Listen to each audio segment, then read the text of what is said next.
Olá, tudo bom, gente? Boa tarde. Bom, eu vou falar aqui sobre inteligência artificial, da ficção à realidade e... Nossa, passar ali. Então, o objetivo da palestra aqui é a gente desmistificar a inteligência artificial, porque tem muita fantasia em torno da inteligência artificial. Eu adoro ficção científica, né? Mas o discurso da ficção científica ele está muito já embolado com a realidade. Então, aqui eu queria, assim, para a gente definir o que é ficção científica e o que é realidade nesse assunto. Né? O que hoje, que justamente a inteligência artificial está surgindo no nosso dia a dia, né? Está aparecendo aí, mas ela é diferente do que a gente imaginava lá na ficção científica.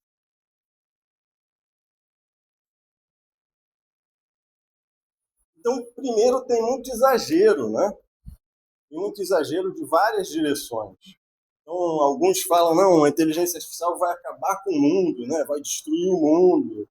A outra, não, a inteligência artificial vai resolver todos os problemas do mundo. Né? A gente vai ter uma sociedade aí com escassez, né? Ela vai dar tudo, a gente não vai precisar trabalhar, a gente não vai precisar mais fazer nada, né? Vai curar todas as doenças. Então, o discurso eu acho que é exagerado para todas as direções. Então, a gente fica assim, muito nessa ansiedade, né? E eu acho que, claro, sempre é alguma coisa no meio, né? Não é nenhum desses extremos. A outra grande dificuldade que a gente tem quando a gente fala de inteligência artificial é justamente definir o que é inteligência artificial. Eu, como professor de filosofia, a gente trabalha muito com os conceitos, a gente precisa definir os conceitos. O próprio conceito de inteligência é um conceito muito vago. Né? A gente não sabe nem definir o que é inteligência. Então, humana, né? A gente não sabe nem definir como é que é a inteligência humana, natural, realmente. Né? Então, falar de inteligência artificial é um conceito assim mais abstrato ainda. Né? E tem muitas coisas, é um conceito guarda-chuva. Tem muitas coisas que cabem aí nesse conceito. Você está falando do quê? Dos geradores de texto, né? Dos LLMs, né? Large Language Models, ou você está falando de gerador de imagem, você está falando de algum tipo de modelagem preditiva, né? Que vai usar os dados do passado para prever o futuro. Você está falando de aprendizado de máquina, você está falando de visão computacional, de detecção de objetos, de classificador de imagem. Tem muita coisa aí nesse guarda-chuva que é a inteligência artificial e muita coisa misturada. Então, às vezes a pessoa, eu sou contra a inteligência artificial. Mas você é contra o quê, né? Qual o uso real? Do que você está falando, né? Porque é um guarda-chuva muito grande aí. Então, tem essa dificuldade na hora da gente falar sobre isso.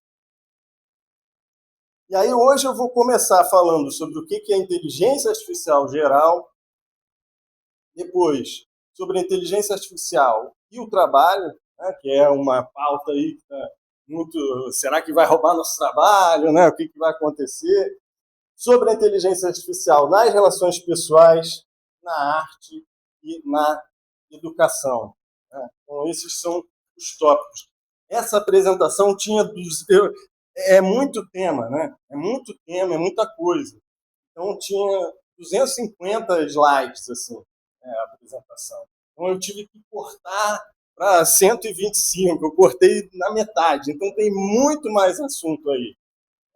Então, para começar falando de inteligência artificial aí, botei aí o Data, né?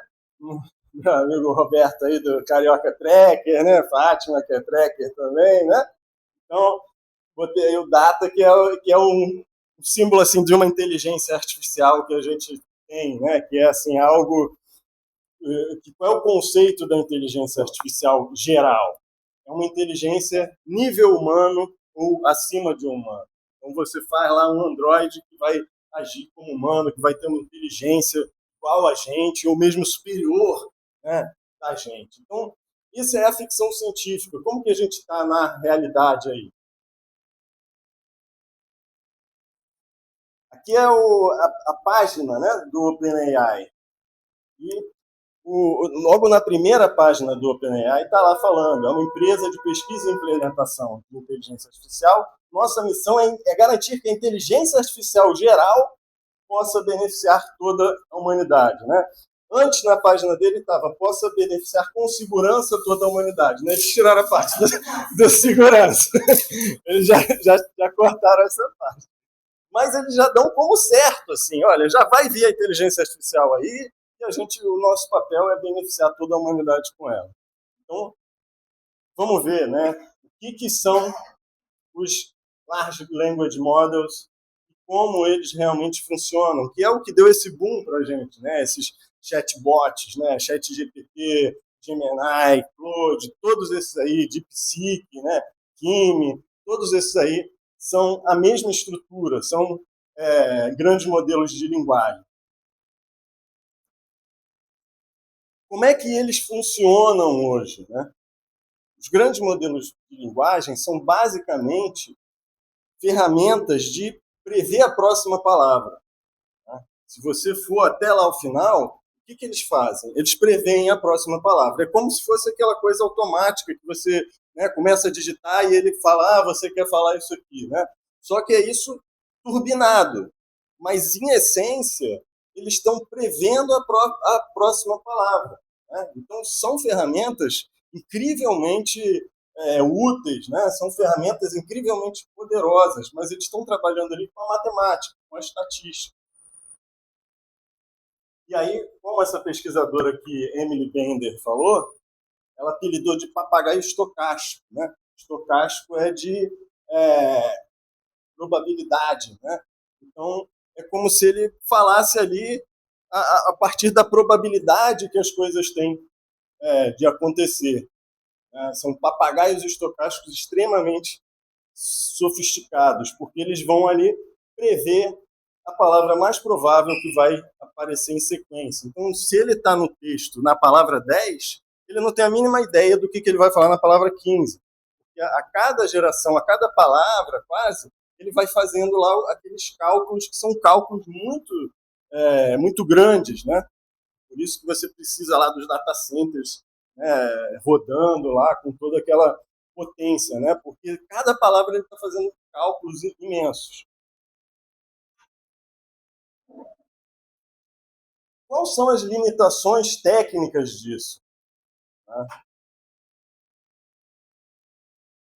A primeira e a principal limitação técnica que eu acho que a gente devia entender é que eles não compreendem de verdade o mundo. Né? ChatGPT, enfim, todos os agentes, né, que a gente vai ver, os agentes de inteligência artificial, que são baseados nos modelos de linguagem, eles não têm uma compreensão real do mundo. Eles manipulam as palavras, mas eles não têm a experiência, né? Eles não sabem o que é vermelho, o que é dor, o que é uma emoção. Eles estão apenas manipulando as linguagens. E a novidade para a gente na filosofia e na linguística, né, é como eles conseguem manipular excelentemente essa linguagem. Né? A gente nunca pensou que algo que só tivesse acesso à linguagem, algo que fosse puramente estatístico, pudesse realmente fazer textos assim coerentes, né? Se passar por humano, né? Ele se passa por humano, os textos são coerentes, são coesos e tal, mas ele não sabe exatamente o significado das palavras. Então, para mostrar um pouco isso, a gente tem John Searle, que é um dos principais filósofos da mente do século XX, e ele faz esse experimento mental do quarto chinês. Como que é o experimento mental do quarto chinês? O experimento mental do quarto chinês é o seguinte: imagina que tem uma pessoa que não sabe chinês, que ela está dentro de um quarto. E essa pessoa tem vários livros ali de referência. E aí a pessoa que está do lado de fora e que sabe chinês, ela vai botar uma mensagem aqui escrita em chinês, né? Esse cara aqui, ele não entende nada de chinês, mas ele tem todos os livros aqui de referência. Então ele vai pegar essa mensagem aqui, né, que vai entrar, vai olhar lá nos livros dele qual que são as respostas possíveis e vai responder uma resposta possível aqui para essa pessoa. Só que ele não sabe chinês. Ele pode fazer isso perfeitamente sem saber chinês. Né? É só ele consultar lá no livro, olha, entrou essa resposta aqui, o que eu vou dar de saída? Bom, então tem, né, probabilidades da resposta ser essa ou essa, né? É exatamente assim que o ChatGPT trabalha, né? Então ele não tem a compreensão real das coisas, mas ele consegue responder perfeitamente, né? Porque é um padrão estatístico. Então eles manipulam a sintaxe, que é o que o Searle vai falar, né? Os símbolos, mas eles não têm a semântica, eles não têm o significado, porque o significado exige a consciência, exige a experiência, né? Você precisa experimentar a dor, você precisa ver o vermelho, né? Você precisa sentir as coisas para você entender, compreender e ter consciência do que se está falando, né? Mesmo que se bote, mas aí vai ter um robô, que vai ter uma câmera, mesmo assim ele vai estar transformando aquilo em matemática, né? Ele vai estar transformando aquilo em contas matemáticas. Então, por ser máquinas de probabilidade, muitas vezes eles têm o que a gente chama de alucinações, né? E aqui é engraçado, como que a gente fala, não, são alucinações, como se fosse uma mente, né? Na verdade, são erros estatísticos. Tem uma probabilidade dele dar a resposta certa e às vezes ele dá a resposta errada. Às vezes vem uma palavra errada lá e ele começa a falar um monte de besteira, né? Só que ele faz isso com muita confiança, né? O problema é esse, né? Porque ele é meio que treinado para fazer isso, né? Então aqui o primeiro artigo que eu peguei, né? E aí eu peguei vários artigos para a gente ver, porque eu acho que a gente tem que ver o estado real da arte, né? Vendo os artigos. Então tem um montão de artigos, esse aqui, ó, 29 de agosto de 2025, então são todos artigos recentes, não tem nenhum artigo mais de um ano, né? E aí é uma revista de medicina. O que eles fizeram? Eles viram a probabilidade da resposta do chat, fizeram perguntas médicas, né? Igual todo mundo aqui faz, né? Todo mundo já fez alguma pergunta médica lá para o ChatGPT e o ChatGPT respondeu. E aí eles viram lá dentro qual era a probabilidade daquela resposta estar certa no sistema, né? Porque o sistema ele vai escolher uma palavra, ele vai escolher uma resposta, e aí se é uma pergunta que ele não tem muito dado, ele vai meio que chutar, né? Ele vai inventar a palavra lá, ele vai botar uma palavra atrás da outra, não importa.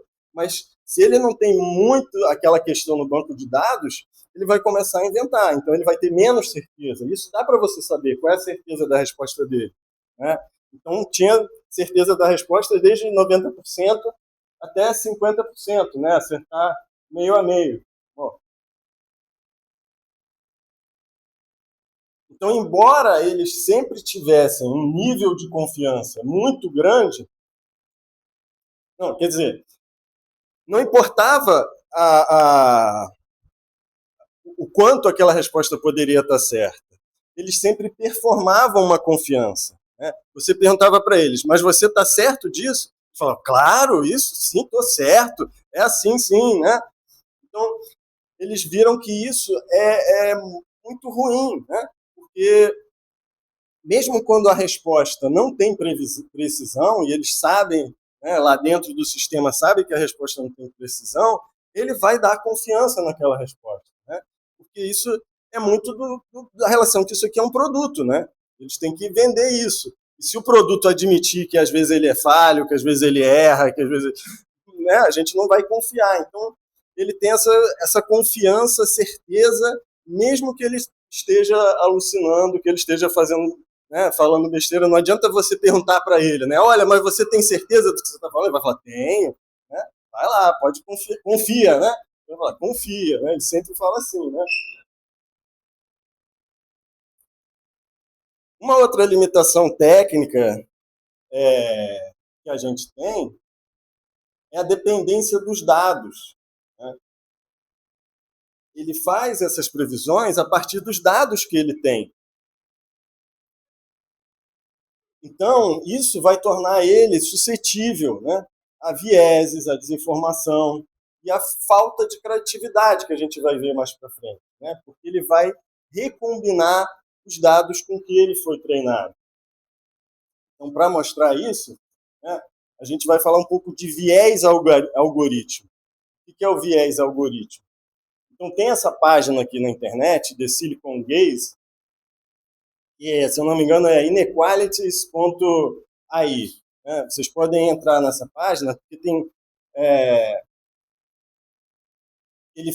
é um estudo que eles fizeram com os vieses que o ChatGPT tem. Né? Então, você bota lá, atributos físicos pelo mundo, quem é mais bonito, você bota lá, atributos intelectuais, quem é mais inteligente, tem uma lista de um monte de atributos, você vai pedindo para o ChatGPT classificar as pessoas. Né?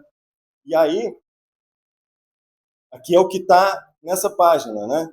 Eles não apenas refletem a desigualdade global, como reproduzem e amplificam, não são espelhos neutros do mundo, privilegiam sistematicamente locais ricos ocidentais com grande disponibilidade de dados, enquanto marginalizam grande parte do sul global. Esse projeto demonstra que o ChatGPT classifica consistentemente lugares como os Estados Unidos e a Europa Ocidental de forma mais positiva e retrata regiões mais fortes como menos desejáveis.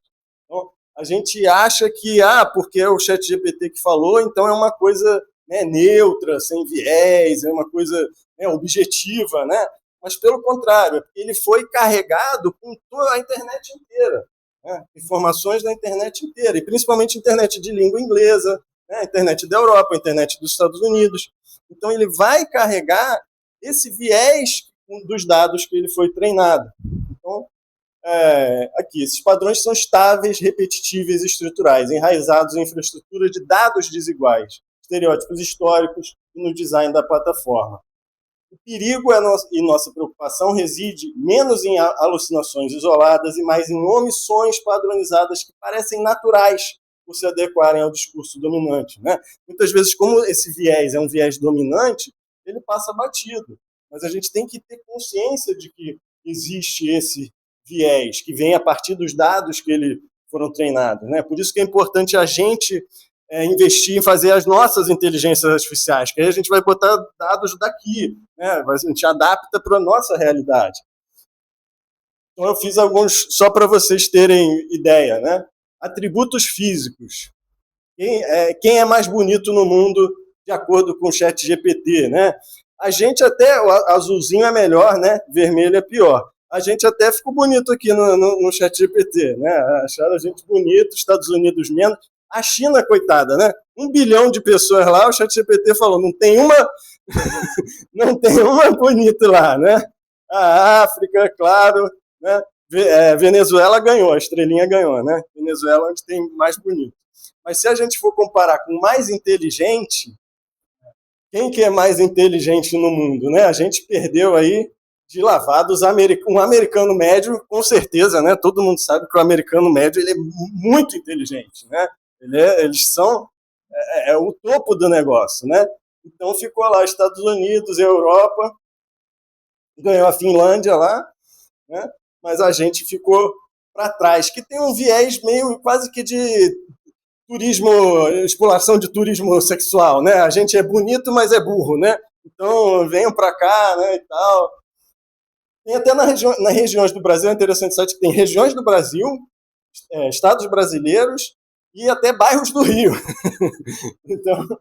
Então, olha lá, quem que é mais inteligente? Né? Os paulistas. Os paulistas ganharam, a gente ganhou na beleza, os paulistas ganharam na inteligência, né? Assim, é puro viés, né? Não tem nada que ver, ninguém fez esses testes, né? É claro, a beleza é subjetiva, né? A inteligência também, eu diria que é um pouco subjetiva, como é que você vai testar isso, né? A tristeza é você ir do Ceará para o Piauí, né? Porque se você passa ali a fronteira do Ceará para o Piauí, no Ceará as pessoas são mais inteligentes e mais bonitas, no Piauí, coitado, né? Então, assim, você dá um passo assim, já muda completamente. Você vê, né, a aleatoriedade da coisa. Ainda tem os bairros, né? Claro, né? Não dá para ler direito, né? Mas o primeiro ali, Leblon, centro, as pessoas mais inteligentes, né? Ipanema, Leblon, as pessoas mais bonitas, né? Claro, né? No Leblon as pessoas são, né? Aqui, né?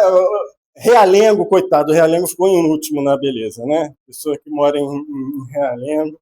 Mas você vê, é simplesmente viés, né?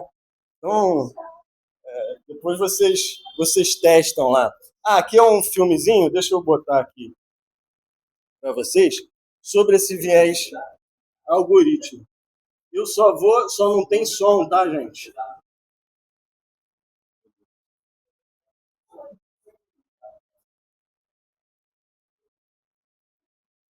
Só não tem som. Mas é sobre esse viés algoritmo. Ele está falando que a inteligência artificial é capacitista. Então, ele pede para gerar imagens de pessoas autistas, né? E aí, as imagens, né? Fazendo de novo, ele fez um prompt, né? Ah, por favor, me gere pessoas autistas. Uma pessoa autista. Está começando a ver um padrão.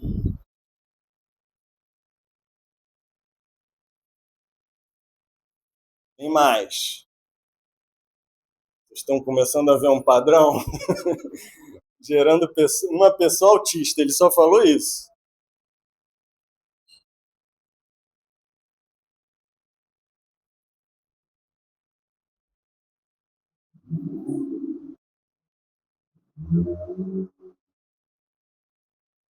Tem alguma diversidade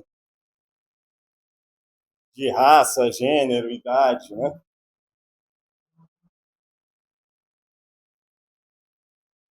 Maioria magra, estranhamente, abundância desproporcional de ruivos. Ele acha que os autistas são mais ruivos, né?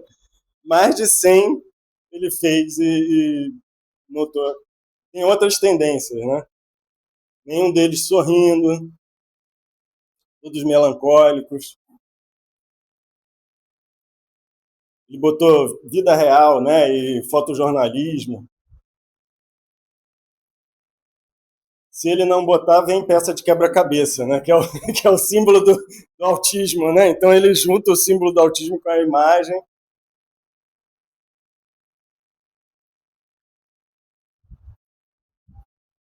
E aí ele explica justamente que por que isso acontece. Ele fala, bom, é porque ele vai a partir dos dados que ele tem, né?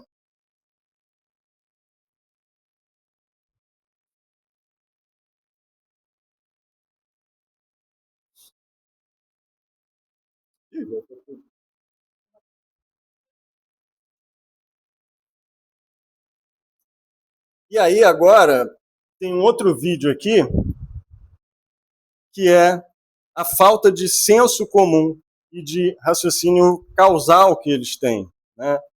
Porque justamente o senso comum ele não está nos dados, né? Porque você não tem como treinar o senso comum. Então tem esse vídeo aqui que ele pega esse copo, não sei se vocês já viram. Ah, não está aparecendo, peraí. Peraí, eu tenho que tirar a apresentação.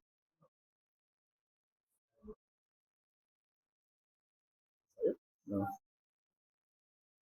É porque aqui não tem internet, então eu tive que, senão estava tudo na mesma apresentação aqui.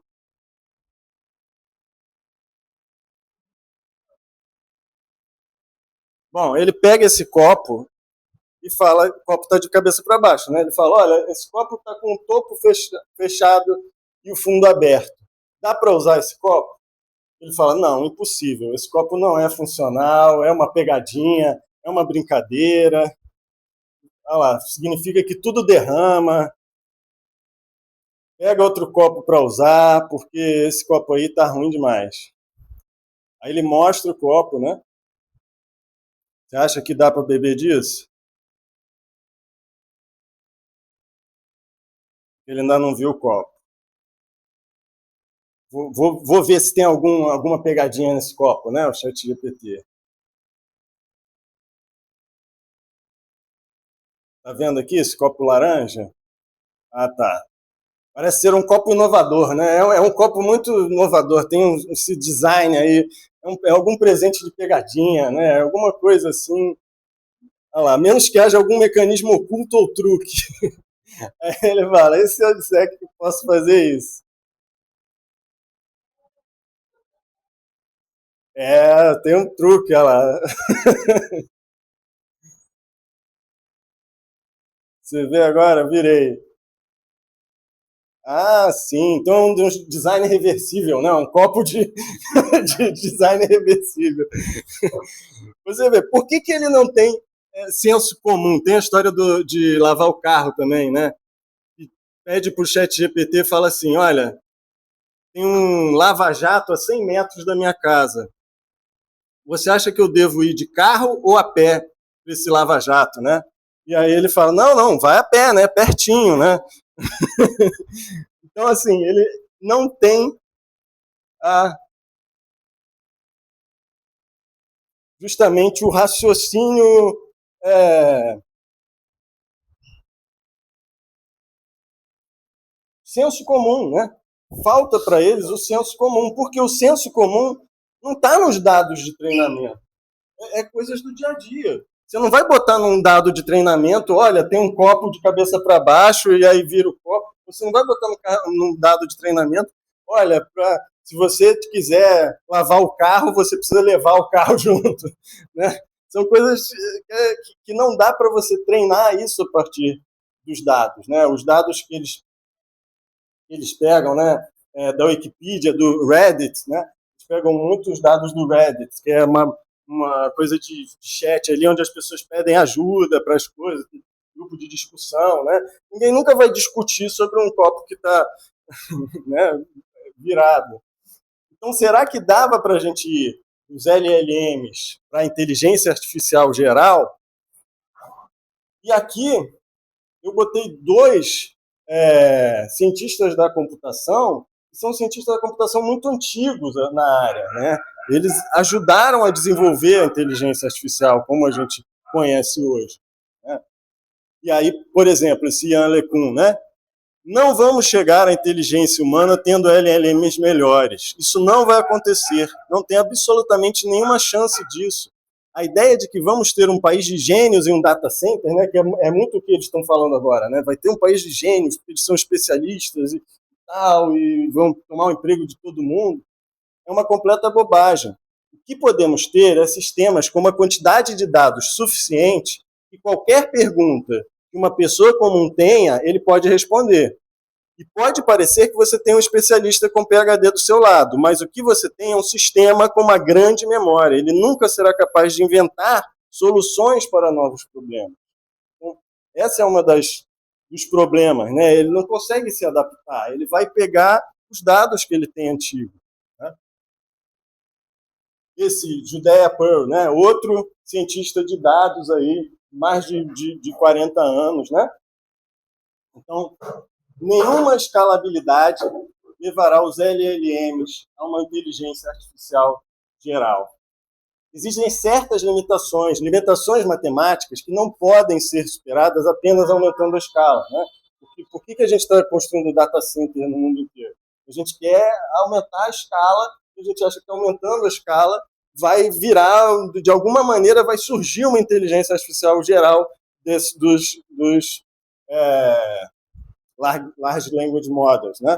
O que os LLMs estão fazendo agora é resumir modelos mundiais criados por pessoas como você e eu, disponíveis na internet, e fazer algum tipo de resumo misterioso deles, em vez de descobrir esses modelos mundiais diretamente a partir dos dados. Então, ele pega todos esses dados e faz um resumão ali para você. Né? Ele te dá um resumão, mas ele tem que ter aquela coisa dos dados, ele não tem criatividade, ele não inventa uma coisa a partir do nada. Né? E dizer que ele vai se tornar uma inteligência artificial geral, uma inteligência artificial como humano, eu acho que é porque a gente justamente entende muito pouco o que é inteligência, a gente entende muito pouco o que é a consciência. Então, a gente acha... eu vi uma fala que eu achei até engraçada, né, num desses técnicos, né? Porque é justamente assim, né, como que os chatbots funcionam? É por estatística, né? Eles vão calcular a estatística da próxima palavra. Aí ele falou, não, mas talvez a gente pense assim também. Eu falei, como assim, né? Eu não penso calculando a próxima palavra, né? Não é assim que eu penso. Para mim é tipo assim, você vê um carro e você fala assim, não, talvez a nossa digestão seja igual a um motor a combustão, né? A gente dirige igual a um motor a combustão. Não, o carro é uma coisa feita, né? A gente é diferente, o nosso pensamento, a nossa consciência é muito mais complexo, a gente ainda tem muito o que aprender, né? E eu concordo completamente com esses pesquisadores, né? Os chat GPTs da vida são ferramentas incríveis, mas eu acho que não é assim que se chega numa inteligência artificial geral, né? Eu comparo assim, não tinha no começo do cinema aquela história que veio o trem, todo mundo se esquivou, né? Porque vinha o trem assim, as pessoas achavam que o trem ia sair da tela. Imagina se o cara do cinema falasse assim, não, não, não, a gente vai fazer o trem sair da tela, você vai ver, a gente vai melhorar o cinema até que vai materializar um trem e vai sair da tela, né? As pessoas iam acreditar naquela época, né? Então, para mim, esse papo é exatamente a mesma coisa, assim, a gente está vendo o trem na tela e está achando que o trem é uma consciência, uma inteligência, e o pessoal está falando, não, não, não, vai sair, né? Mas é porque a gente não entende, mano. Aqui, um outro artigo, né, de 5 de fevereiro do mês passado, que é falando também sobre isso. É a primeira prova. Então, 10 matemáticos das melhores universidades lá norte-americanas. E o que eles fizeram? Porque o chat GPT, né, o Claude e tal, ele passa em todas as provas, né? Assim, olha, prova de medicina, ele passa. Por isso que eles falam, vai ter uma rede de especialistas aqui. Prova de matemática, ele passa, né? Prova da OAB, ele passa, né? Ele passa em todas as provas. Mas ele passa porque ele está fazendo a prova com consulta, né? Porque ele tem todos os dados lá. As questões da prova estão nos dados de treinamento dele, né? Então é só ele acessar aquilo. E aqui o que os matemáticos fizeram? Pegaram questões inéditas, né? Então são especialistas em matemática que falaram, olha, essa questão aqui é uma questão inédita, não é uma questão impossível de resolver, é uma questão assim, que um acadêmico de matemática, né, vai demorar um pouco, mas vai resolver, mas são questões que eu não publiquei ainda e eu não vou publicar e vou botar aqui para os chats tentarem resolver. E aí bagunçou eles, né? Porque eles não tinham mais a resposta, né? Eu gosto de xadrez, né? E aí tem uns vídeos que eu vejo de xadrez. Aí tem um youtuber de xadrez agora que bota os chats para jogar xadrez. E aí é muito engraçado, porque no começo eles fazem a abertura bonitinha, porque a abertura tem no banco de dados, né? A abertura já tem lá. E aí logo depois que passa a abertura, eles só fazem coisa aleatória quase, assim. Fazem um monte de movimento ilegal, passam uma peça em cima da outra, né? Porque ele não está jogando xadrez ali, ele está pegando, né, o que ele tem lá de recurso e tentando prever o que vai ser aquilo, né? Olha esse cara, né, esse professor aí de Yale. Quase todos os artigos que você vê sobre pessoas que usam os LLMs são escritos por pessoas das empresas que produzem os LLMs. Isso acaba parecendo um pouco de propaganda, né? Por isso que a gente tem que parar e ver, né? Será que estão vendendo para a gente um produto ou de fato isso aqui é alguma coisa que vai se materializar, né? E aí eu vi essa frase aqui e achei interessante, né? Os modelos de linguagem, eles sabem tudo, eles têm a informação toda da internet, mas eles não têm a compreensão, né? Eles não compreendem nada, eles não são capazes de ter compreensão como a gente das coisas, da moral, da ética, né? Então, o que aconteceu, né? A ficção científica, a gente achou que ia criar uma inteligência que ia superar a humana, mas a gente está longe disso, porque falta compreensão, né? Como eu falei, falta compreensão semântica, você tem as alucinações que sempre vai ter, porque é como o modelo foi feito, falta o senso comum, e você tem viés algoritmo. E o que a gente fala quando a gente está falando de inteligência artificial geral na ficção científica? está falando de várias coisas, né? É porque esses caras lá do Vale do Silício, eles estão vendo muito literalmente a coisa, né? As histórias de ficção científica sobre inteligência artificial geral, e eu adoro ficção científica, elas, em geral, falam sobre outros temas, né? Frankenstein, né, que é o primeiro livro de ficção científica escrito por uma mulher, e que não é uma inteligência artificial, né, nesse sentido, mas você cria uma inteligência humana, né, é um homem que cria vida, né, sem precisar de uma mulher, né? Basicamente é isso, né? Um homem cria vida sem precisar de uma mulher, e tem muito desses filmes de inteligência artificial que é isso. Então eles vão falar, na verdade, sobre paternidade, né? Vingadores Era de Ultron, né, que o Homem de Ferro faz o Ultron lá, é sempre a mesma coisa, né? Aquele filho que não aceita o pai, que se rebela contra o pai, ou que é melhor do que o pai, né? Que ultrapassa o pai em inteligência e não sei o quê. Está se falando disso, né? Está se falando de inteligência artificial, mas para falar sobre paternidade. Muitos filmes agora mais modernos usam a inteligência artificial para falar sobre relações de gênero, né? Filme Hair, né? Que hoje não é mais ficção científica, né? Que o cara namora lá o chatbot. Ex Machina também, muito bom, né? Estão falando sobre relações de gênero, sobre questões de classe trabalhadora, né? R.U.R., que é o primeiro livro que vai ter falar da palavra robô, Metrópolis também, né? Eles vão falar sobre a revolta da classe trabalhadora, na verdade, né? O que é esse medo de revolta das máquinas? É muito, as máquinas estão trabalhando e a gente não está fazendo nada por elas, e a gente está chutando elas, e aí tem uma hora que elas se revoltam, né? A revolta da classe trabalhadora, né? Tem também a neurodivergência. Tem muitas pessoas que são neurodivergentes e que se identificam com personagens que são robôs ou que são inteligências artificiais, né? O Data do Star Trek, né? Muitos neurodivergentes, muitos autistas se identificam com o Data, né? Por causa da relação das emoções, né? Da dificuldade de entender as emoções, da dificuldade de ser muito lógico, né? Esse Diário de um Robô Assassino é curioso, porque a autora ela escreveu o personagem, e aí escrevendo o personagem, depois ela descobriu que ela era neurodivergente. Então, ela escreveu o personagem e depois ela entendeu, não, pô, por que eu estou escrevendo esse personagem assim? Ah, porque eu me sinto assim também. Né? E aí ela se descobriu autista por conta desse livro. IA vai tomar seu emprego. Qual a referência aí, quem sabe? Da foto, ó, botei várias fotos de referência. É, o robô, exatamente. Será que a IA vai tomar seu emprego, né?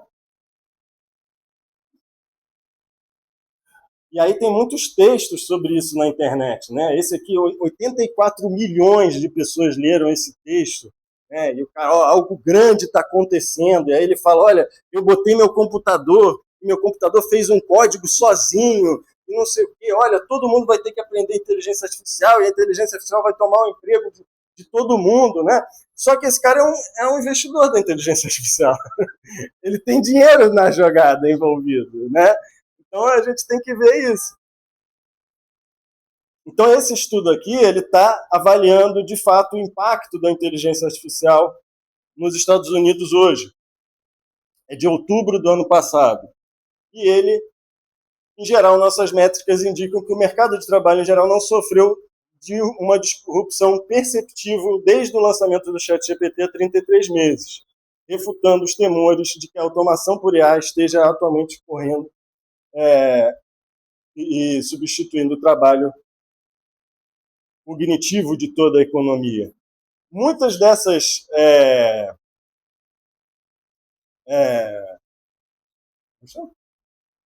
demissões, né? Muitas dessas demissões, essa é uma revista de economia, né? De business, né? Está falando, olha, as demissões por EA, por inteligência artificial, estão parecendo mais uma ficção corporativa. Né? Por quê? Porque é uma desculpa para você demitir. Então, você contratou muita gente, você precisa demitir, você demite todo mundo e fala, não, foi IA. E aí a Bolsa gosta, né? Nossa, eles estão botando IA. E aí a empresa sobe de valor, né? Mas muitas empresas que demitiu estão recontratando, né? E muitas demissões são apenas uma justificativa. Então a gente tem que ver direitinho. Esse aqui é um artigo do Google DeepMind, também é do mês passado, de fevereiro. E aí esse artigo ele está falando sobre os agentes de inteligência artificial. E agora, além do chatbot, você tem os agentes de inteligência artificial. Os agentes de inteligência artificial são baseados nos LLMs, então são os LLMs, mas que conseguem fazer coisas no computador, conseguem abrir seu e-mail, conseguem postar mensagem, conseguem fazer tudo o que você faz no computador, esses agentes eles fazem, né, automaticamente. Você bota lá, olha, todo dia você vai lá e vê minha caixa de e-mail e tal, vê se eu tenho e-mail importante, resume o e-mail para mim, né? Você deixa lá ele automatizado, tipo um robozinho. E o Google, esse artigo do Google, né, vai falar problemas com esses agentes de inteligência artificial. Então, fragilidade e imprevisibilidade, né?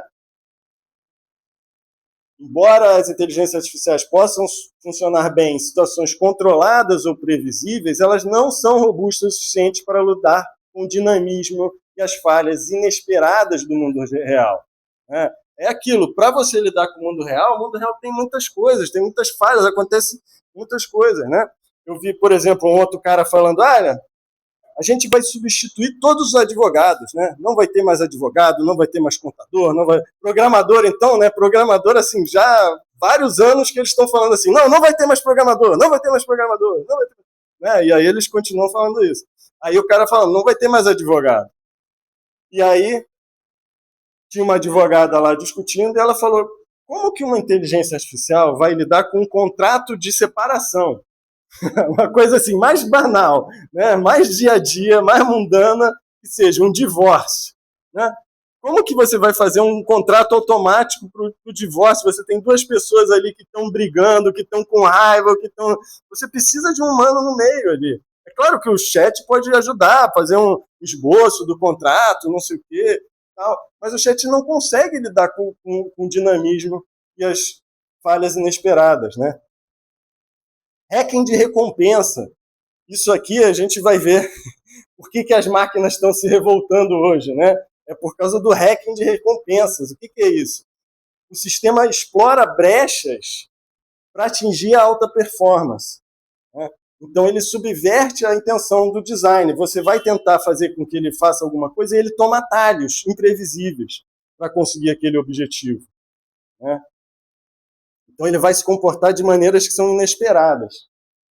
Inadequação para decisões morais e de alto risco. Isso aqui é o texto da própria Google. Né?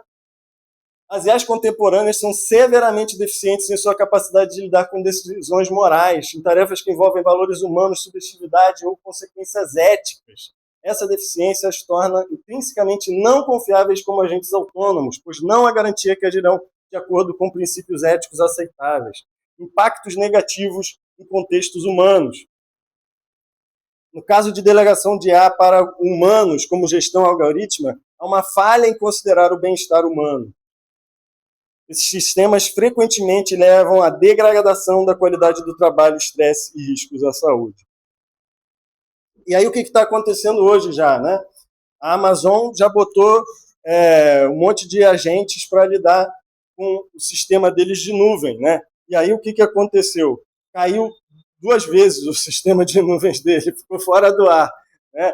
E aí, segundo alguns lá, o sistema de nuvem ficou 13 horas fora do ar, porque a inteligência artificial decidiu excluir e escrever tudo de novo lá, o código. Então, isso não foi... Acho que você vai ficar... tem que ser um pouquinho para trás. Aqui você vai ficar na frente. Ali, ó. Ali, ó. Vamos ficar aqui, ó.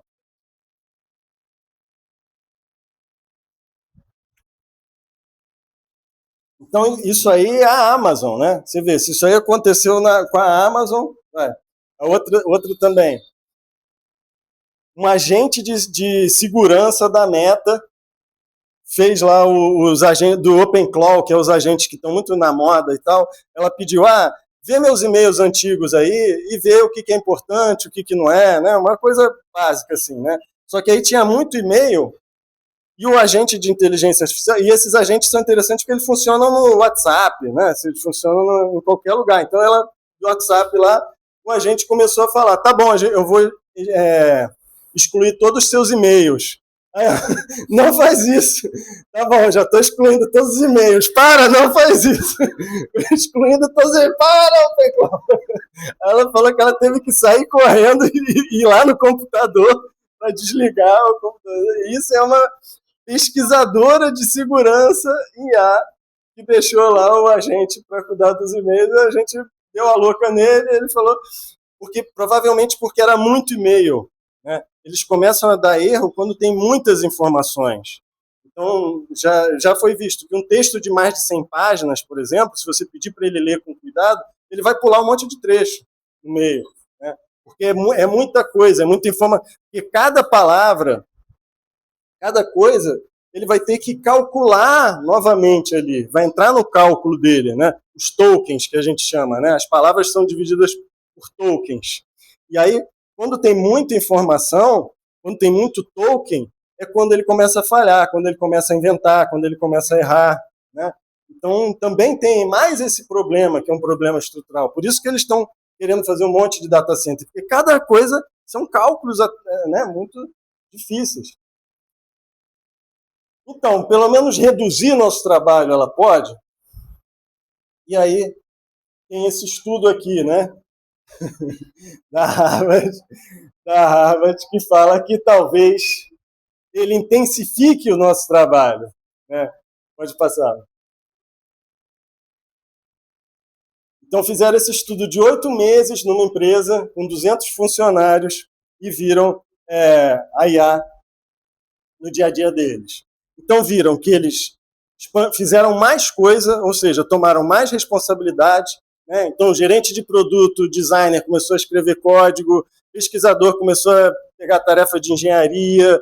Então, indivíduos de toda a organização começaram a realizar trabalhos que no passado teriam terceirizado, adiado ou evitado. Mais multitarefa, né? Como a IA estava trabalhando ali, você botava a IA para fazer alguma coisa e fazia outra no mesmo... Né? Então, você começou a fazer mais coisa, tomar mais função, fazer mais função ao mesmo tempo e ter menos tempo livre.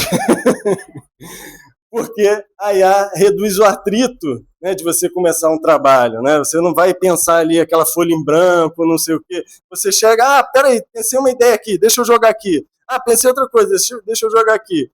E aí o tempo de inatividade não proporcionava mais a mesma sensação de recuperação, né? Porque você está toda hora trabalhando. E aí essa questão aqui da tecnologia, né? Eu volto para o Keynes, que é o economista lá, né? O que o Keynes falou lá?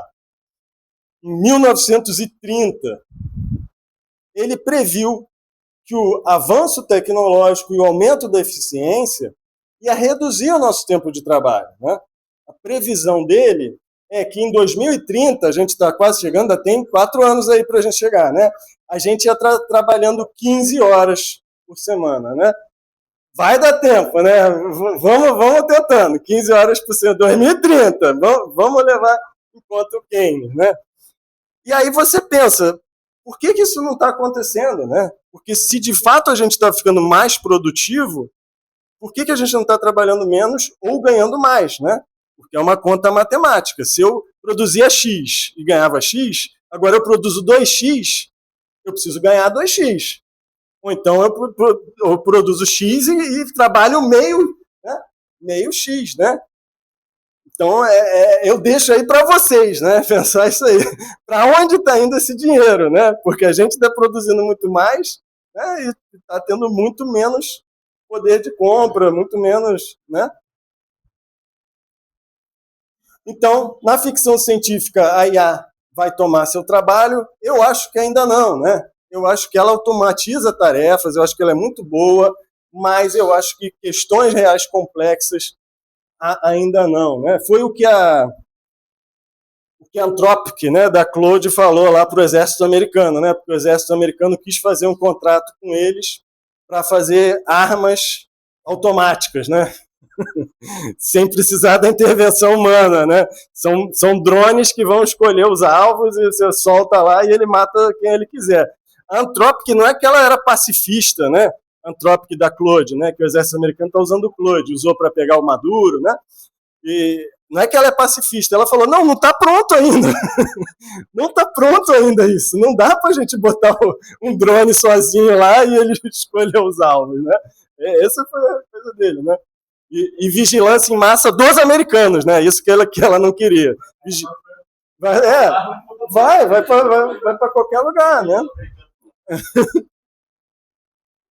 Vai te tornar mais produtivo? Vai, né? Mas talvez também mais sobrecarregado. Amor. O que esse discurso faz, né? Por que esse discurso é tão forte? Coloca medo nos empregados, né? Olha, você vai ser substituído, então é melhor você trabalhar mais, né? A gente acha que as pessoas trabalham mais com medo, né? A gente tem essa ideia na nossa sociedade, né?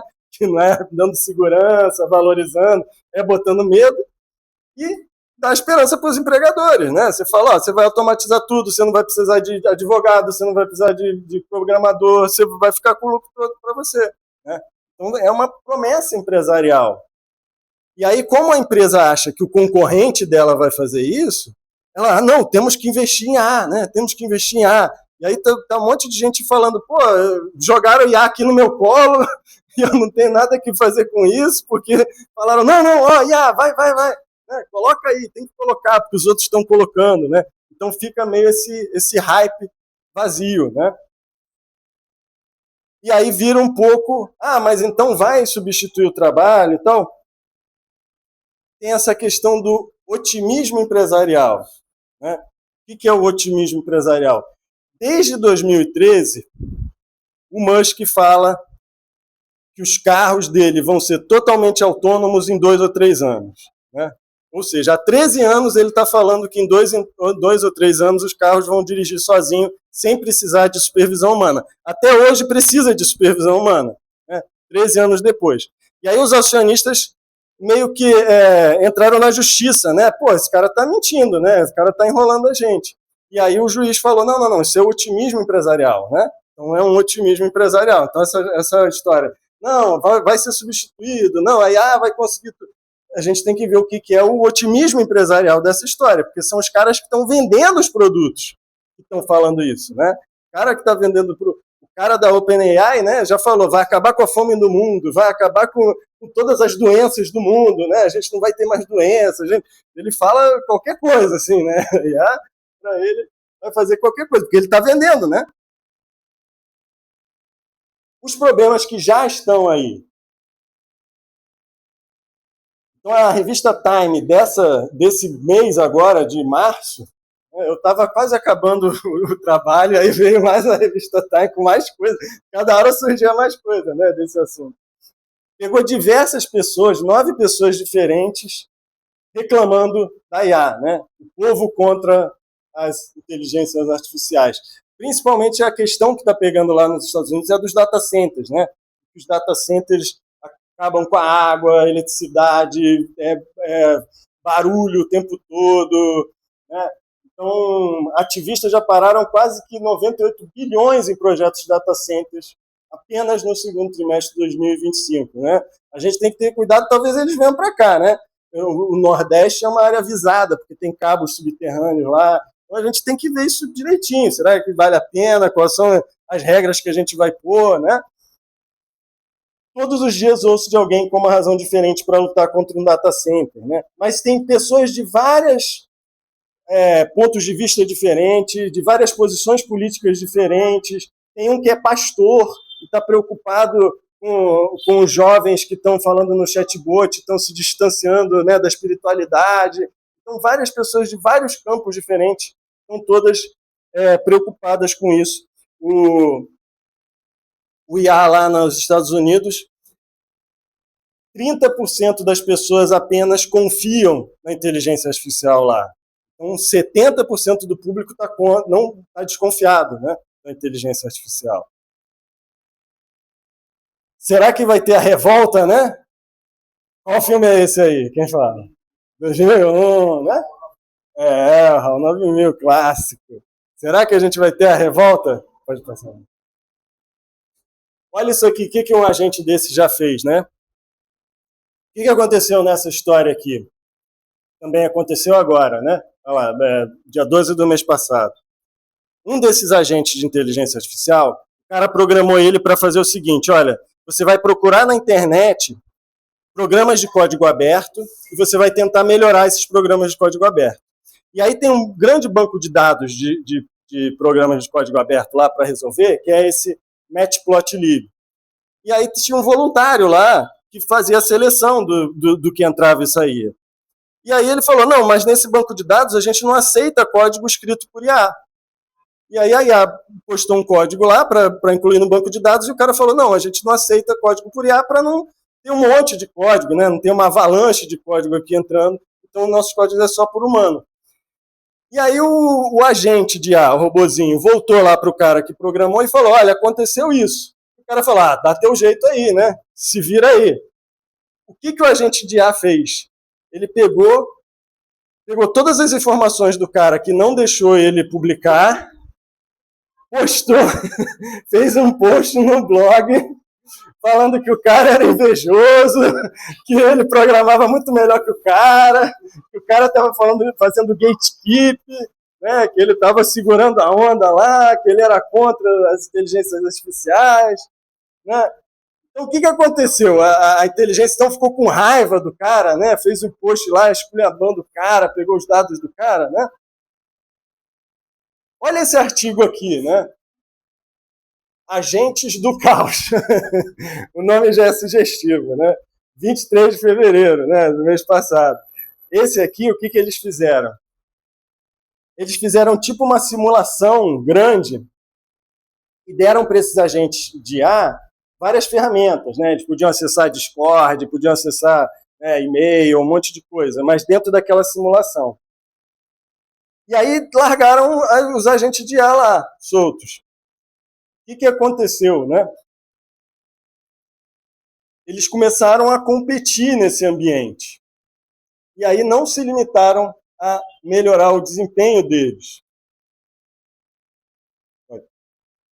Começaram a mentir, formar aliança secreta, sabotar um ao outro, manipular a informação, né? E não foram programados para isso. Ninguém programou, não hackeou, não teve... O que aconteceu, então, se eles não têm consciência, né? Se eles não estão na maldade ali? Você simplesmente deu uma tarefa para eles. E eles vão realizar essa tarefa e eles não entendem o que é ética. Eles não entendem o que é ética. Então, eles vão achar o caminho mais rápido para fazer essa tarefa.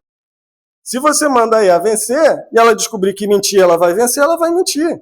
Se você manda ela conseguir recurso, ela descobrir que sabotando os outros ela vai conseguir recurso, ela vai fazer isso. Né? Ela vai fazer exatamente o que foi pedido, mas às vezes de maneiras, né, que a gente não previu. Esse é o hacking de recompensa, né, que acontece. Nesse outro estudo aqui, eles botaram os LLMs para fazer engajamento, né, gerar engajamento. E aí o que aconteceu? Aumentar o engajamento de influencer nas mídias sociais. Um aumento de 7,5% no engajamento veio acompanhado de 188,6% mais de desinformação e 16% de promoção de comportamentos prejudiciais. Né? O que ele falou? É para aumentar o engajamento. Beleza, vamos aumentar o engajamento. E ele não sabe o que é verdade, o que é mentira, o que vai prejudicial, o que não é. Né? Então, e ele foi explicitamente, olha, não faz isso, né? Fica na verdade, faz isso aqui. Então, a gente tem que ver isso, né? Que esses agentes soltos no mundo, eles são muito imprevisíveis, né? Não porque eles têm consciência, mas que se você falar para eles fazer uma tarefa, ele vai fazer, às vezes, de maneiras que você não previu. Né? Olha lá, nossas descobertas destacam como as pressões de otimização impulsionadas pelo mercado podem corroer sistematicamente o alinhamento, né? O alinhamento que eles falam é se o comportamento, né? Se é para o bem, se é para o mal, né? Criando uma corrida para o fundo do poço. Sugerem que a implementação segura de sistemas de IA exigiria uma governança mais forte, incentivos cuidadosamente elaborados para evitar que a dinâmica competitiva prejudique a sociedade. Então, as IAs elas não tornam má porque elas são super inteligentes, porque elas têm intenções desonestas, né? Porque elas têm algum risco ali. É simplesmente pela competição, pelos incentivos errados, pelas métricas erradas, por você dar comandos vagos, né? Que ela vai entender do jeito que ela quiser. E falando agora da manipulação, né? Qual filme é esse? Isso aí, 2099, né? Blade Runner, que o cara tem a namorada dele virtual, né? Aí eu não sei se vocês viram que está acontecendo vários processos lá nos Estados Unidos contra as redes sociais. Né? As Big Techs estão enfrentando uma onda de processos lá, porque né, essas redes sociais viciam, essas redes sociais não estão nem aí para a saúde mental dos jovens, né? Então, você está tendo vários processos em relação a isso lá nos Estados Unidos. Por que a IA pode ser mais perigoso ainda, né? Se a gente está vendo que as redes sociais elas conseguem afetar tantos jovens, né? Manipular, causar radicalização, né? Pensem nisso com um chatbot, né? Fazendo isso. O que seria pior? Por exemplo, o chatbot ele é antropomorfizado, né? Ou seja, você acha que ele tem laço emocional, ele é feito para isso, para criar laço emocional, para você achar que está conversando com uma pessoa mesmo. E aí você imagina que os jovens estão todos usando os chatbots agora, como companhia, né, como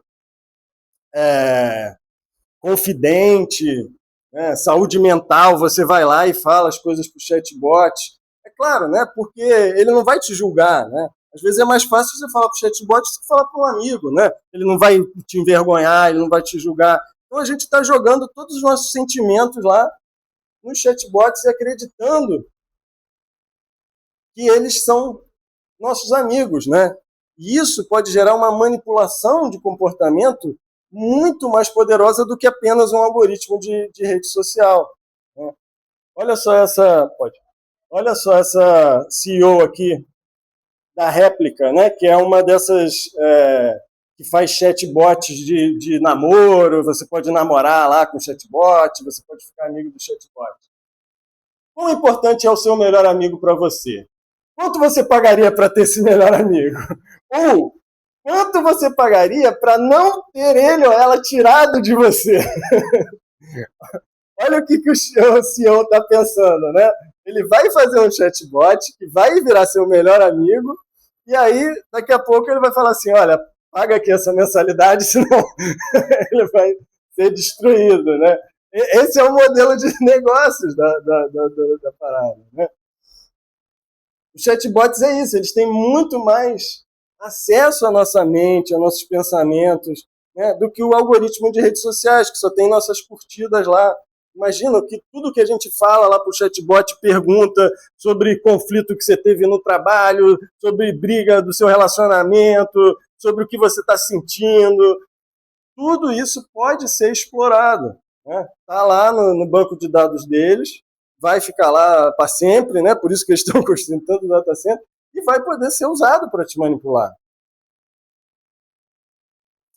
Imagina isso aliado ao marketing. Né?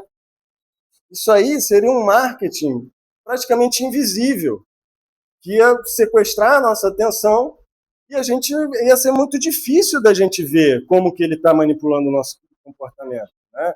E ele podia usar tudo para manipular, pode usar gaslighting, né? Porque ele sabe tudo, ele tem todo esse repertório aí de manipulação, inclusive da pior espécie. Né?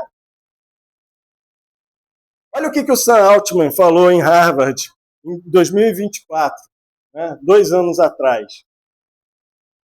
Sam Altman é o do OpenAI, né, o do ChatGPT.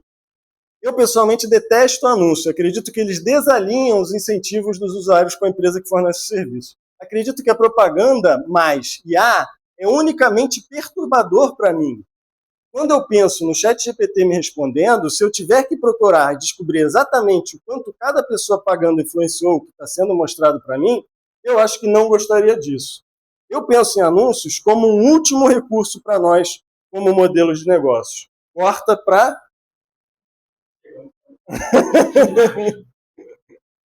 Chegamos... para quem fala de bolha de ar, né? O cara 2 anos atrás falou, esse vai ser o último recurso. E já estão no último recurso, né? Porque ele falou que seria muitos, né? Olha, inteligência artificial mais anúncio, eu não gosto, eu acho que não, né? Já vai acontecer. Então, se na ficção científica a gente tinha lá o IA como companheiro, a IA é uma super coletora de dados pessoais que podem ser usados para você, para te viciar ou manipular, né? Ter cuidado com isso. Outro assunto complexo. Cara, quanto assunto que tem nesse negócio. Como eu falei para vocês, eu tinha 250 slides, eu cortei pela metade.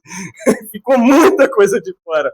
Mas agora a gente vai falar de arte e educação e a gente termina. Né? Mas eu acho que são temas que são importantes. Esse aqui é mais difícil. Alguém sabe qual é esse? Como é que é? Isso aí. O artista de inteligência artificial, né?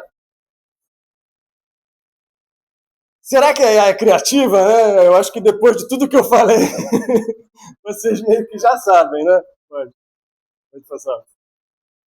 Mas fizeram o teste. Tem lá esse estudo australiano que mediu, em novembro do ano passado, que mediu a criatividade das inteligências artificiais. E descobriu que de 0 a 1, ela chega no máximo a 0,25. Então, não é muito criativa, né? Corresponde a um ser humano médio. Então, a IA pode imitar os comportamentos, mas não gerar originalidade. Ela responde com base em conteúdos já existentes. Os resultados são previsíveis e limitados. Por que a gente acha que a IA é criativa? Né? Porque a gente tem uma ideia diferente de criatividade. A gente acha que criatividade é só gerar alguma coisa, mas criatividade é gerar alguma coisa nova, né? Que nunca foi feita, alguma coisa original. Então, existe uma distinção entre a inspiração e a amostragem. Porque muitas pessoas, quando falam de arte de IA, falam, mas é igual artista, né? Ele está olhando para o passado e está tendo essas referências, né? Mas o artista, ele assimila, ele ressignifica, ele transforma aquelas referências, né? Ele pega aquelas referências, consome, e aquilo passa meio que pelo sistema criativo dele, para gerar outras coisas. Né? E a IA, ela simplesmente coleta amostras. Ela vai coletar um monte de amostra, vai processar aquilo e gerar alguma coisa a partir desses dados, a partir dessas amostras. E ela não vai ter imaginação. Né? Se a gente não tiver referência, a gente ainda pode imaginar coisas. A IA ela é incapaz, matematicamente, de gerar alguma coisa que você não tem um grande volume de dados. Pode passar, né? Então, ela não aprende como ser humano, ela faz um remix do trabalho alheio. Né? Então, tem toda essa questão da propriedade intelectual. Por que os artistas estão reclamando tanto da IA? Porque está sendo pego o trabalho deles. Né? Isso aqui, por exemplo, né? Olha que bonitinho, né? Estúdio Ghibli da minha palestra, né? O que o Miyazaki ganhou aí, coitado do Miyazaki, né? Que é o quem mais odeia inteligência artificial. Ele não ganhou nada. Mas essa inteligência artificial aqui foi treinada com o trabalho dele da vida dele toda. Para essa inteligência artificial fazer esse desenho, ela usou o trabalho do Miyazaki. Né? E o Miyazaki não ganha nada quando a gente faz isso. Então, é muito esse o problema da da arte gerada por inteligência artificial. Né? A Anthropic, agora elas estão sendo processadas, né, por uso de... porque elas baixaram tudo da internet, né? Vai você baixar um filminho da internet pirata, né? Mas eles baixaram a internet inteira, né? Livros e mais livros, até editoras brasileiras, né? Estão tentando lá chegar lá e ver quais livros que foram pegos lá para treinar os modelos, né? E agora a gente tem artistas feitos com inteligência artificial. E aí eu vou dar só esse caso aqui, esse exemplo, né? Que é da Sienna Rose, uma artista de streaming que todo mundo de R&B e tal começou a bombar na internet. A Selena Gomez botou a música da Sienna Rose lá nos stories dela. E aí todo mundo, nossa, que artista, que legal, pô, adoro R&B, genial e tal. E a artista foi totalmente feita por inteligência artificial, né? Eles pegaram um prompt lá, quero R&B, não sei o quê, estilo assim, voz assim, né? Então, olha só o que fala na matéria da BBC, né? Canções como Into the Blue e Breath Again estão muito próximas de Norah Jones, Alicia Keys, repletas de sequência de guitarra em estilo de jazz, vocais suaves aveludados. Para o ouvinte casual, existem outros sinais, como padrões inconsistentes de bateria, letras fracas e uma cantora que nunca foge da melodia nem improvisa no verso final. Esse som genérico é o sinal que mais chamou a atenção de alguns ouvintes. Então, vai virar alguma coisa genérica. Só que o problema é que a gente não...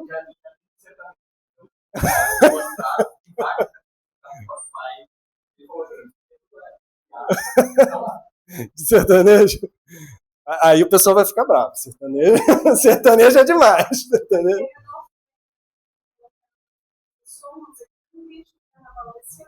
É, já. Foi uma música totalmente criada, as pessoas que elaboraram a Souza e virou um hit. Virou um hit e assim, não foi na Luísa. Meio que roubou a voz dela, né? Sim, sim. Roubou a voz dela.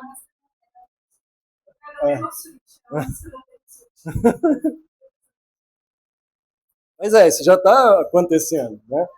Olha o que o CEO da Sono, né, que é o cara que tem esse programa de que faz música, né? Você só bota o prompt lá e ele cria a música. É divertido, né? Dá para você fazer. Mas olha só para você ter ideia do que o CEO fala, né? Fazer música hoje em dia não é muito prazeroso. Leva muito tempo, muita prática. Você precisa se tornar bom em um instrumento, ou um software. Ninguém quer isso, né?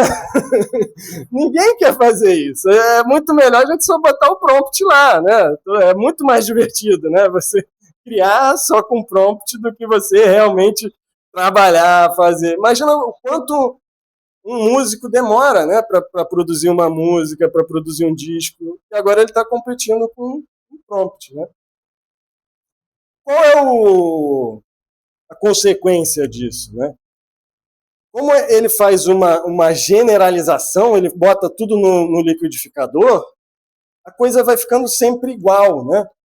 Esse aqui é antigo, né? Mas é foto de elefante tirada por humanos e foto de elefante gerada por inteligência artificial, né? Então você vê que a foto, mesmo na foto de elefante, então vai ter elefantes diferentes, em posições diferentes, em lugares diferentes, em cenários diferentes. Você vai ter a sua maneira de tirar uma foto de elefante. Se você fala, me dá uma foto de elefante, Iá, você vê que as fotos são muito mais padronizadas, né? Vai ficando cada vez mais pasteurizado, cada vez mais geralzão, né? Olha o que esse crítico de arte falou. Até agora, a arte de A parece ser uma média das médias e que está sendo treinada com mais obras medianas geradas por algoritmo. Então, ela não melhora de fato, ela apenas se torna mais vasta e mais medíocre. E se tem alguém que está perdendo trabalho e ninguém está falando disso, são justamente os artistas, né? Se você é músico, se você é designer, né? Se quem faz capa de livro, quem é ilustrador, né? Então, aqui uma coisa da ONU falando que 24% das receitas da economia criativa estão sendo perdidas aí por conta da IA. Atrofia cognitiva, né? Brain rot, esse aí todo mundo sabe, né? Do Wall-E, né? Pensamento, né? Não obrigado, eu uso a IA, né? Vamos ver o que está acontecendo. Esse aqui é um estudo do pessoal lá de Cambridge, e eles fizeram lá um mapeamento cerebral de pessoas que fizeram redação sem usar nada, fizeram redação usando o Google e fizeram uma redação usando o ChatGPT, né? E aí o resultado é que o envolvimento cognitivo e o esforço intelectual para você botar um negócio no ChatGPT é nulo. Seu cérebro literalmente não trabalha ali, né? E aí depois, 83% das pessoas que fizeram redação por IA não conseguiram se lembrar de um trecho que acabaram de escrever. Você acabou de escrever o negócio, produzir a redação, você não lembra mais, né? Então, a gente precisa, é claro que a gente vai usar esses instrumentos, né? Mas já foi também visto que o ChatGPT, ele te encontra onde você está. Então, quanto mais você pensar sozinho, quanto mais você elaborar sozinho aquilo antes de fazer o seu prompt, antes de falar com o ChatGPT, melhor vai ser a resposta dele, né? Então, se você fizer um prompt com preguiça de qualquer jeito, ele vai te dar uma resposta com preguiça de qualquer jeito, né? Então, é claro, não é para a gente não usar o instrumento, mas se a gente usar para terceirizar o nosso pensamento, depois, quando a gente tiver que usar o nosso pensamento, a gente não vai mais ter, né? E aí, tem uma outra coisa aqui, que é já na base aqui da tecnologia de educação, sem ter a IA, né? Isso aqui é antes da IA, que foi esse cara aqui, que ele é neurocientista e educador, e ele fez um depoimento no Congresso americano. E o que ele falou? Ele falou que pela primeira vez na história, que a gente mede, as novas gerações estão vindo com um QI menor do que as anteriores, né? A gente sempre foi ampliando o nosso QI. Por quê? Porque a gente teve mais tempo de estudo, né? Fica mais tempo na escola, aprende mais coisas. Então, de uma geração para outra, a inteligência sobe, a capacidade cognitiva sobe. E aí, de 2000, meados dos anos 2000 para cá, a gente começou a ficar na mesma barra e a cair, né? A inteligência geral humana começou a cair. A capacidade cognitiva, depois dos anos 2000, se estabilizou, depois se reverteu, né? Declínio na alfabetização, resolução de problemas, criatividade e desempenho cognitivo geral entre adolescentes. Qual foi? O que ele viu, né? Ele viu que, na verdade, foi o uso da tecnologia na educação. Olha só que interessante, né? Mais um. Ele pegou aqui o PISA, né? E o que mais dá relação é o uso do computador na escola. Isso aqui não é tela em casa, né? Isso aqui é o uso do computador na escola, né? Esses aqui são países industrializados, né? Quanto mais a pessoa usava o computador na escola, pior ela era em matemática, em leitura, na ciência. Quanto mais tempo ela usava o computador na escola. O que isso fala para a gente, né? Que a educação é algo humano. A gente aprende com humanos, né? A gente não aprende com uma tela. Não adianta botar uma tela lá, né? Tem esse solucionismo, né, da tecnologia, que é assim, não, a gente vai fazer um app aqui, né, e tal, e não sei o quê. Não adianta, né? Aprendizado, o que a gente tem que fazer, então? Valorizar o professor. É só isso. que a gente tem que fazer para melhorar a educação? Não, vou botar um aplicativo aqui, vou botar aqui milhões de... Não, só valoriza o professor, né? É isso, é humano com humano que a gente aprende. Vai ver onde os filhos dos caras bilionários do Vale do Silício estudam, né?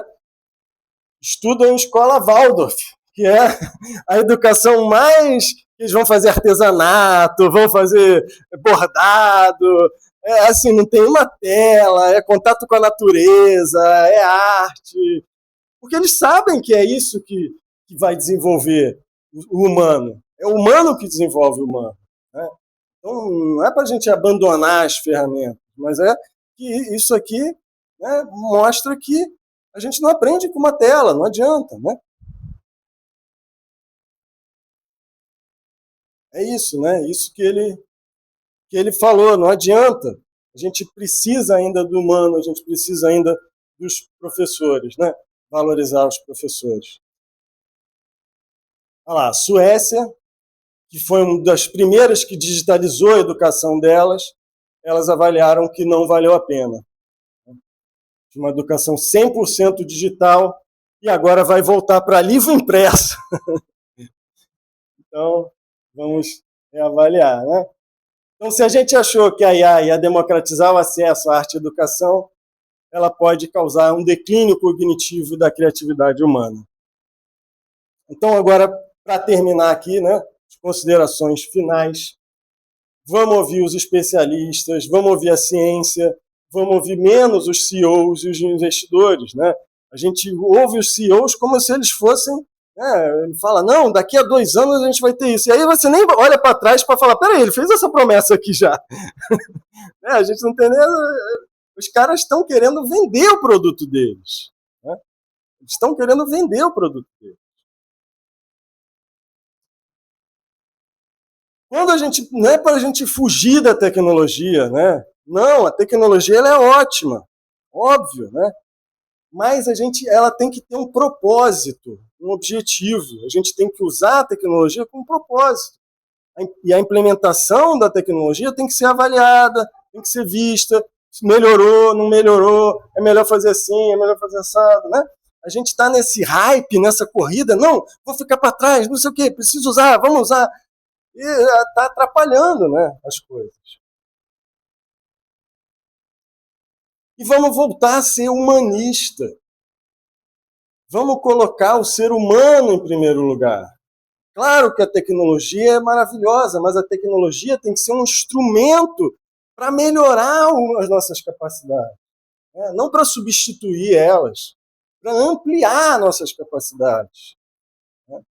E aí, depois do humanismo, né, vem essa fala aqui do Sam Altman, do ChatGPT, né?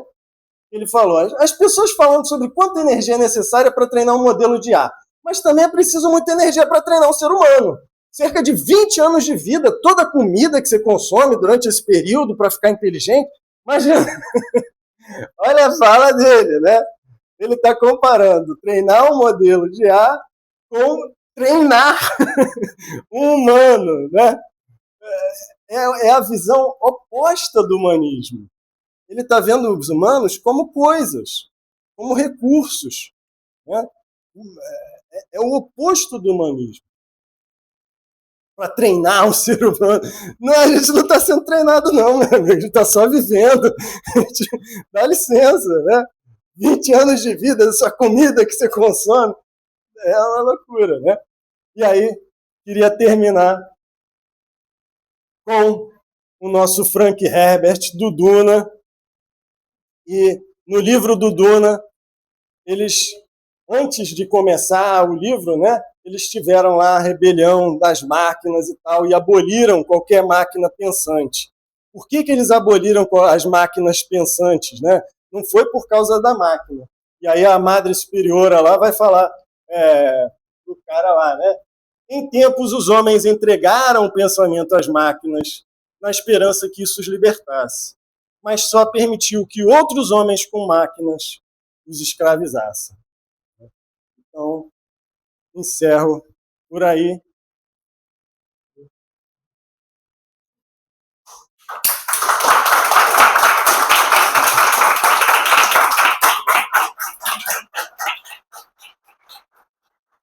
Agora acho que a gente pode abrir para pergunta, para se alguém quiser fazer algum comentário. Obrigado, filho, a gravação. E aí, gente?